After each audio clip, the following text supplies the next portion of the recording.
आज के इस वीडियो में हम बात करने वाले हैं बॉलीवुड के उस फेमस म्यूजिक कंपोजर की जिनका नाम कभी सुर्खियों के लिस्ट में सबसे ऊपर रहता था, लेकिन आज वही शख्स वृंदावन की गलियों में चुपचाप सिर झुकाए गुमसुम सा घूमता दिखाई दिया।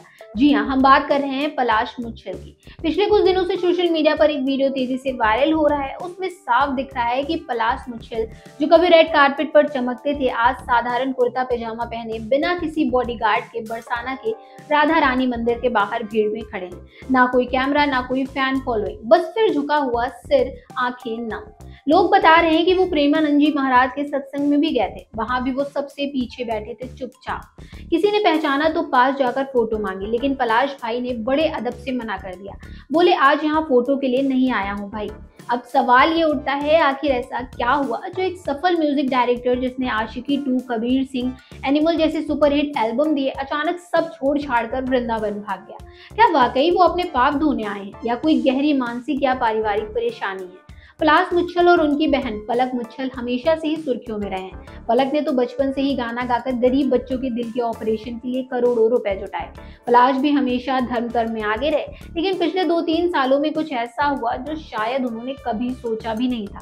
साल 2023-24 में एनिमल मूवी के गाने तो सुपरहिट हुए, लेकिन उस फिल्म के कंटेंट की वजह से बहुत सारी नेगेटिविटी भी आई। सोशल मीडिया पर लोग पलाश को भी ट्रोल करने लगे, कहने लगे, इतने अच्छे घर के बच्चे ऐसे गंदे गानों में संगीत दे रहे हैं। कई लोग ने तो यहाँ तक लिख दिया कि ये पाप का घड़ा भर चुका है। क्या यही वजह है? या बॉलीवुड की चकाचौंध के बीच अचानक आत्मा जाग गई, या फिर कोई व्यक्तिगत दुख है जो हम नहीं जानते? प्रेमानंद जी महाराज तो बार बार कहते हैं, जब तक जीव को अपने पापों का बोध नहीं होता तब तक वो भटकता रहता है। जिस दिन सच्चा पश्चाताप होता है उसी दिन भगवान के द्वार खुल जाते हैं। क्या पलाश मुच्छल को वो सच्चा पश्चाताप हुआ? कई भक्तों ने बताया कि वो रोज सुबह 4 बजे राधा रानी मंदिर में मत्था टेक रहे हैं, शाम को प्रेमानंद जी महाराज के सत्संग में बैठते हैं और चुपचाप रोते हैं, किसी से ज्यादा बात नहीं करते। एक भक्त ने तो बताया, हमने देखा वो सबसे पीछे बैठे थे। जब महाराज जी ने कहा, जो पापी यहाँ आए हैं वो हाथ उठाओ, तो पलाश जी ने धीरे से हाथ उठाया और फिर सिर झुकाकर रोने लगे।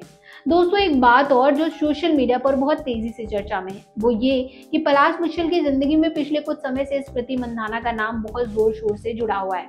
कई लोगों का तो यहाँ तक कहना है कि दोनों के बीच काफी क्लोजनेस थी, यहाँ तक कि शादी की बातें भी चल रही थी, लेकिन अचानक कुछ ऐसा हुआ कि रिश्ते में दरार आ गई। कुछ सोर्स बता रहे हैं कि स्मृति के परिवार को पलाश का बॉलीवुड बैकग्राउंड और एनिमल जैसी फिल्मों से जुड़ाव बिल्कुल पसंद नहीं आया। ऊपर से धर्म कर्म को लेकर भी दोनों के विचार अलग अलग थे।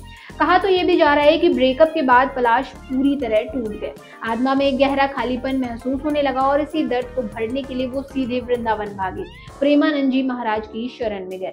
कई भक्तों ने यह भी देखा कि सत्संग में जब महाराज जी प्रेम में धोखा खाए लोगों की बात कर रहे थे, तब पलाश फूट फूट कर रोने लगे। तो क्या स्मृति मंधाना वाला दर्द भी इस आध्यात्मिक यात्रा की एक बड़ी वजह है? ये तो वही जाने, लेकिन जो दिख रहा है वो बहुत कुछ बयां कर रहा है। दोस्तों, ये देखकर सच में रोंगटे खड़े हो जाते हैं। जो इंसान कभी स्टेज पर तालियां बटोरता था, आज वही भगवान के चरणों में गुमनाम होकर पाप धो रहा है। आपको क्या लगता है, क्या सच में बॉलीवुड की चमक दमक के पीछे इतना बड़ा खालीपन है?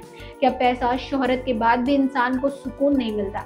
कमेंट में जरूर बताइएगा। और हाँ, अगर आपको लगता है कि पलाश मुच्छल जैसे लोग अगर सच्चे मन से भगवान की शरण में आए हैं तो उनके लिए एक प्रेयर जरूर करिएगा।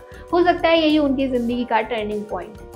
तो ये थी आज की खास वीडियो। अगर आपको वीडियो पसंद आई हो तो लाइक करना बिल्कुल भी ना भूलें और अपने दोस्तों के साथ शेयर करें। मिलते हैं फिर एक ऐसी ही अपडेट के साथ, तब तक के लिए गुड बाय।